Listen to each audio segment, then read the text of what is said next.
په پاکستان کې د پنجاب ضد مظاهرې لا پسې ګړندې کیږي او د مظاهرچیانو نفوذ هم په ډیرېدو ده. ملګرو تازه سیاسي حال څه ده؟ څه روان دي په پاکستان کې؟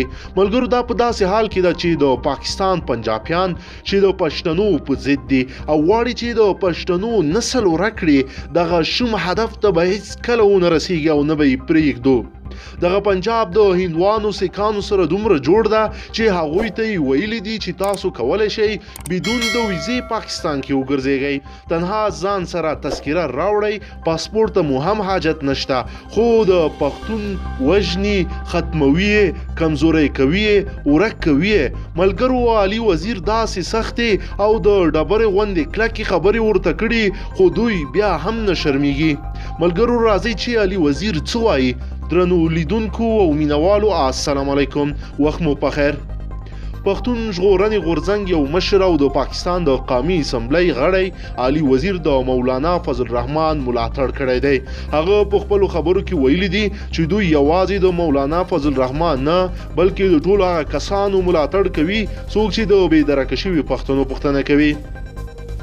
د راپورونو په وینا علي وزیر ویلي دي چې هغه د مولانا فضل الرحمن د دې خبرې ستاینه او ملاتړ کوي چې د ازادۍ مارش په دریځ یې د بې درکه کسانو مسله راپورته کړې ده او له پاکستاني حکومت یې د بې درکه شویو کسانو په اړه د سپیناوي غوښتنه کړې. علي وزیر په خپلو خبرو کې وویل چې د پښتون ژغورنې غورځنګ وروسته اوس ډیری خلک د بې درکه کسانو خبره راپورته کوي او دوی د دغه هر ډول غږ ملاتړ کوي.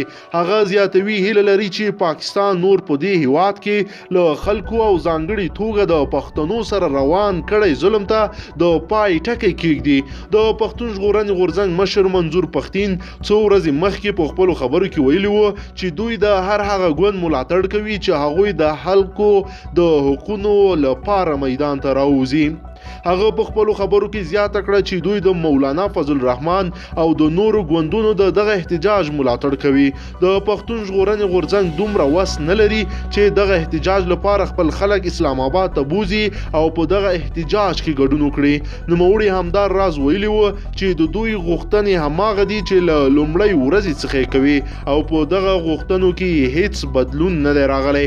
همدار راز په ټولنیزو رسنیو د پښتون ژغورنې غورځنګ ملاتړو دا خبره هم کړې وه چې د عمران خان تر شا پوځ ولاړ دی او پښتون ژغورنې غورځنګ چې کومه ناره وهي هغه د سیاسي ګوندونه نشي وهلی، نو دوی ځکه په دغه احتجاج کې ګډون نه کوي. درنو لیدونکو که چیرې غواړئ چې له تازه او مهمو پیښو څخه خبر شئ، زموږ چینل در سره ضرور لایک کړئ او سبسکرایب کړئ.